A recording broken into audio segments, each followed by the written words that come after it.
கடந்த வீடியோவில் நாம் குவாண்டம் என்டாங்கிள்மெண்ட் அப்படின்னு சொல்லக்கூடிய மிகவும் ஒரு சுவாரஸ்யமான ஒரு கான்செப்டை குறித்து பார்த்தோம். இந்த குவாண்டம் உலகில், இந்த குவாண்டம் மெக்கானிக்ஸில் இன்னும் பலவிதமான ஆச்சரியமான விஷயங்கள் இருக்குது. அதில் ஒரு எடுத்துக்காட்டான ஒரு விஷயம் என்ன அப்படின்னு பார்த்தீங்கன்னா, நீங்கள் ஒரு இடத்துல இருக்கீங்க, உங்களுக்கு முன்னாடி ஒரு மலை இருக்குது. ரியல் லைஃப்பில் இந்த மலையை தாண்டி செல்கிறதுக்கு உங்களுக்கு 2 வழி இருக்குது.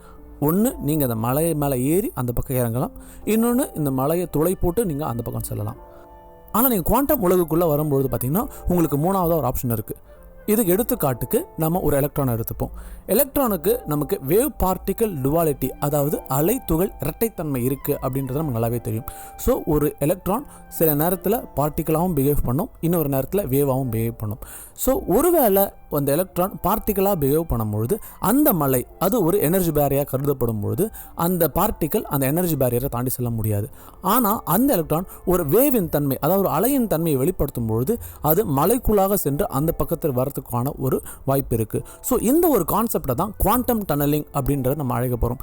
ஆகவே இந்த விஷயம் மிகவும் ஒரு சுவாரஸ்யமான ஒரு கான்செப்டாக இருக்குது. இந்த குவாண்டம் டனலிங் எப்படி நம்முடைய வாழ்க்கையிலும், நம்மளோட அணுத வாழ்க்கையிலும், நாம் பயன்படுத்தும் பொருளிலும் சரி, நம்முடைய சொந்த சரீரத்திலும் இது எப்படி பயன்படுது அப்படின்றத இந்த வீடியோவில் டீட்டெயிலாக பார்க்க போகிறோம். வாங்க வீடியோக்குள்ளே போகலாம்.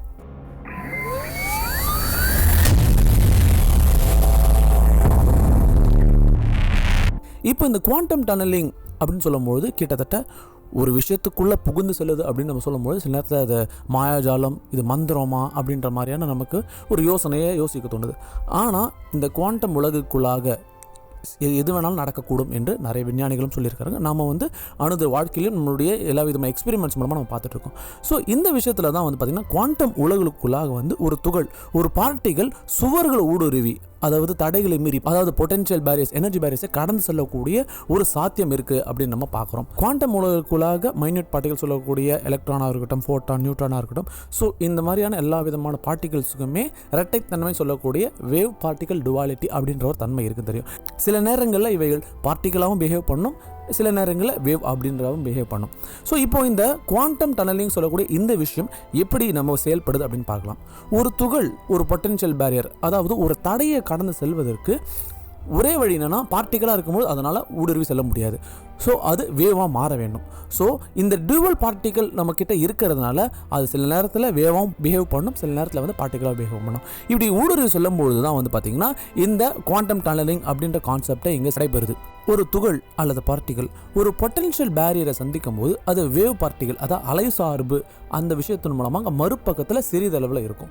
ஸோ இதனால் துகளுக்கு தடையை ஊடுருவி வெளியே வர ஒரு சிறு வாய்ப்பு இருக்குது. ஸோ என்ன சொல்ல வராங்க அப்படின்னு பார்த்தீங்கன்னா, ஒரு வேவாக பிஹேவ் பண்ணும்போது அந்த ஒரு பொட்டென்ஷியல் பேரியருக்குள்ளாக புகுந்து வர்றதுக்கு ரொம்பவே ஈஸியாக இருக்கும் அப்படின்றத நம்ம இது குவாண்டம் டனலிங் மூலமாக நம்ம அறிஞ்சுக்கிறோம். ஸோ இதை தான் நம்ம ஹைசன்பர்க் அன்சர்டனிட்டி பிரின்சிபல் மூலமாக நம்ம பார்க்குறோம். ஸோ அவர் என்ன சொல்கிறார் அப்படின்னு பார்த்தீங்கன்னா, ஒரு பார்ட்டிகல், அதாவது ஒரு துகளுடைய பொசிஷன், இடம், அது மட்டும் இல்லாமல் அதோடைய ஸ்பீட், அதோடைய வேகம் ஒரே நேரத்தில் நம்மளால் துல்லியமாக அறிய முடியாது. ஸோ அதனால் இந்த பார்ட்டிக்கல் இந்த பொட்டென்ஷியல் பேரியரும் தாண்டி செல்லும் அப்படின்ற மாதிரியானது சொல்கிறாரு. ஸோ இதுதான் நம்ம குவாண்டம் டனலிங்கில் பார்க்குறோம். ஸோ இப்போ நம்ம ஒரு விஷயத்தை பார்க்கும்பொழுது இங்கே நம்ம என்ன பார்க்குறோன்னா, இந்த குவாண்டம் டனலிங் அப்படின்ற விஷயம் வேற எங்கெல்லாம் நமக்கு செயல்படுது அப்படின்னு பார்க்கும்பொழுது, ஸோ இப்போ இந்த குவாண்டம் டனலிங் எப்படி நம்மளுடைய சூரியனில் செயல்படுது அப்படின்னு பார்க்கலாம். ஒரு ஹைட்ரஜன் அணு மற்றொன்றை நெருங்கும் போது அவை கூலும் ரிப்பல்ஷன் அப்படின்ற விஷயம் மூலமாக பார்த்தீங்கன்னா அது ரிப்பல், அதாவது 2 ஹைட்ரஜனும் கிட்ட வரும்போது அது ரிப்பல் ஆக ஆரம்பிக்கும். ஆனால் இங்கே இந்த குவாண்டம் டனலிங் அப்படின்ற ஒரு கான்செப்ட் இல்லை அப்படின்னு பார்த்தீங்கன்னா, சூரியனுக்குள்ளாக நியூக்ளியர் ஃபியூஷன் அப்படின்ற ஒரு விஷயம் நடைபெறாது. ஸோ என்ன ஆகுது அப்படின்னா, நமக்கு எல்லாருக்குமே தெரியும், சூரியனுக்குள்ளாக 2 ஹைட்ரஜன் ஒன்றாக சேர்ந்து ஹீலியமை ப்ரொடியூஸ் பண்ணும்போது தான் சூரியனோட இந்த மகத்தான எனர்ஜி வருதுன்னு தெரியும். ஆனால் 2 ஹைட்ரஜனும் அப்படி அவ்வளோ லேஸில் உள்ளே தள்ள முடியாது. ஏன் அப்படின்னு பார்த்தீங்கன்னா, கூலும் ரிப்பல்ஷன் அப்படின்ற ஒரு ப்ராசஸ் நடந்துச்சுன்னா ஹைட்ரஜன் ஒன்னோட ஒன்று நெருங்க முடியாது, சேர முடியாது. ஆனால் இங்கே தான் பார்த்தீங்கன்னா அதை ரிப்பல் பண்ணாமல் அது 2 சேரத்துக்கான காரணமே குவாண்டம் டனலிங்காக இருக்குது. சரி, இப்போ இந்த குவாண்டம் டனலிங் நம்மளுடைய ரியல் லைஃப், அதாவது அணுதின வாழ்க்கையில் எங்கெல்லாம் பயன்படுது அப்படின்னு பார்க்க போகிறோம். ஸோ முதலாவது நம்ம எங்கே பார்க்கலாம் அப்படின்னு பார்த்தீங்கன்னா, உங்களுடைய பென்ட்ரைவ், SSD போன்றவற்றில் பார்த்தீங்கன்னா இந்த ஃப்ளாஷ் மெமரி பயன்படுகிறது. இதில் எலக்ட்ரான்கள் டனலிங் மூலமாக ஃப்ளோட்டிங் கேட்டுக்குள்ளாக போகுது.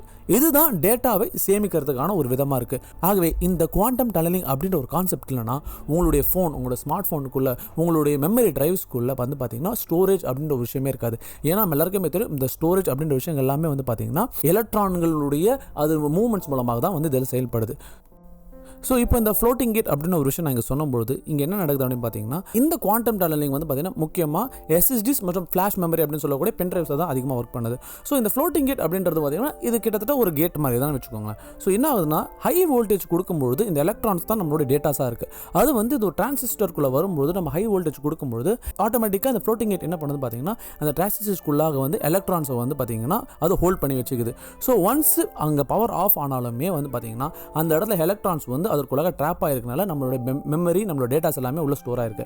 ஆனால் அதே நேரத்தில் அந்த ஸ்டோர் பண்ண டேட்டாவை நம்ம திரும்பவும் அதை டிலீட் பண்ணோம், எரேஸ் பண்ணோம், ரீரைட் பண்ணோம் அப்படின்னா நம்ம திரும்பவும் ரிவர்ஸ் வோல்டேஜ் கொடுக்கும்போது அந்த ஃப்ளோட்டிங் கேட் மறுபடியும் திறக்கும். அதுக்குள்ளாக எலக்ட்ரான்ஸ் வெளியே போகும்போது அந்த டேட்டாவை வந்து ரீரைட் பண்ணவோ டிலீட் பண்ணவோ முடியுது. ஸோ யோசித்து பாருங்க, இது மாதிரியான இவ்வளோ மைன்யூட்டான குவாண்டம் ஃபிசிக்ஸில் குவாண்டம் வேர்ல்டுக்குள்ள இவ்வளோ விஷயம் நடக்குது. நம்ம ஒவ்வொரு வாட்டியும் ஒரு மெமரி கார்டை சொருகும் போதும் சரி, ஒரு SSD சொருகும் போதும், டிலீட் பண்ணும்போதும், டவுன்லோட் பண்ணும்போதும், நம்மளோட டேட்டாவை ரைட் பண்ணும்போது ரீட் பண்ணும்போதும் இவ்வளோ விஷயம் நடந்துட்டு இருக்கு. இது எல்லாமே இந்த குவாண்டம் டனலிங் அப்படின்ற கான்செப்ட், அதாவது இந்த குவாண்டம்குள்ள உலகம்குள்ள நடக்கிற இந்த ஆச்சரியமான விஷயங்களை தான் வந்து முடிவெடுது. ஸோ இதுக்கப்புறம் இன்னொரு விஷயம், அதாவது ஸ்கேனிங் டனலிங் மைக்ரோஸ்கோப் அப்படின்னு ஒரு விஷயம் சொல்றாங்க.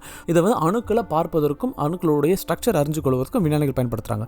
ஸோ இது வந்து ஒரு சிம்பிளான இதே இந்த டனலிங் ஒரு அந்த கான்செப்ட் மூலமாக தான் இதுவும் ஒர்க் ஆகுது.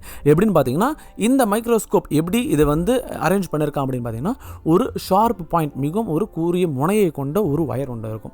ஸோ அது கீழாக வந்து பார்த்தீங்கன்னா ஒரு கண்டக்டிவ் சர்ஃபேஸ் அப்படி வச்சுருக்காங்க. ஸோ இந்த ஒரு வயருக்கும் இந்த வயரோட முனைக்கும் அதன் கீழே இருக்க அந்த சர்ஃபேஸ்க்கும் இடையில் ஒரு மிகவும் சிறிய ஒரு கேப் இருக்குது. ஸோ இவங்க வந்து இந்த ஒரு டிப், இந்த ஒரு கண்டக்டிவ் டிப்புக்கு வந்து பார்த்தீங்கன்னா அதிகமான வோல்டேஜ் கொடுக்கும்பொழுது அதற்கு இடையாக கடந்து செல்லும், அதாவது அந்த சர்ஃபேஸுக்கும் அந்த டிப்புக்கும் இடையில் இருக்கிற சின்ன கேப்பில் எலக்ட்ரான்ஸ் கடந்து செல்லும்போது அவங்களால வந்து இந்த அட்டாமிக்குடைய ஸ்ட்ரக்சர் அவங்களால புகைப்படம் எடுக்க முடிகிறது. ஸோ இந்த ஒரு இடத்துலையும் இந்த குவாண்டம் டனலிங் அப்படின்ற கான்செப்ட் ஒர்க் ஆகுது.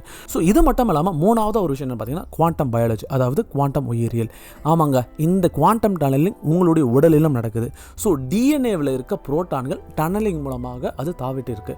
ஸோ இது உங்களுடைய ஜெனட்டிக் மியூட்டேஷன்ஸுக்கும் வந்து பார்த்தீங்கன்னா ஒரு காரணமாக இருக்குது. இது மட்டும் இல்லாமல் பயோலுமினசன்ஸ் மற்றும் புகைப்பட சிதைவுன்னு சொல்லக்கூடிய ஃபோட்டோசின்தசிஸுமே வந்து பார்த்திங்கன்னா இந்த டனலிங் மூலமாக தான் வந்து செயல்படுது அப்படின்றத நம்ம இங்கே புரிஞ்சுக்கிறோம்.